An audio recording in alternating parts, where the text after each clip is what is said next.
एही पार गंगा हो ही पार जमुना बिचावा में माली फूलावा रे जी। फूलावा लोढ़ना चलली बेटी हो कावनी बेटी हाथावा डालरिया मुख पान जी। फूलावा लोढ़ना चलली बेटी हो कावनी बेटी हाथावा डालरिया मुख पान जी। घोड़ावा चढ़ल अइले दुल्हा कावनी दुल्हा लपति धरलन दाहिन बाजी।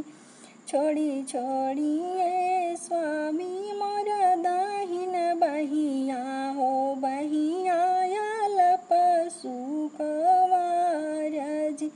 छोड़ी छोड़ी ए स्वामी मोर दाहिन बहिया हो बहिया लप सुकवार जी। बाबा जे जनी है ता कुपित होई जाई है हो मैया जे जाई है ऋषियाई। बाबा जे जानी है ता कुपित होई जाई है हो मैया जे जाई है ऋषियाई। फूलावा लोढ़िया बेटी घर के लावटली हो आमा पूछन लगे बात जी। कहवा बीतलू बेटी ठीक दोपहरिया हो कहवा बीतलू आधी रात जी। कहवा फूटल बेटी कांचन चूड़िया हो घरवा आइलू आधी रात जी। फूलावा लोढ़त भैले ठीक दोपहरिया हो गजला गुछत आधी रात जी।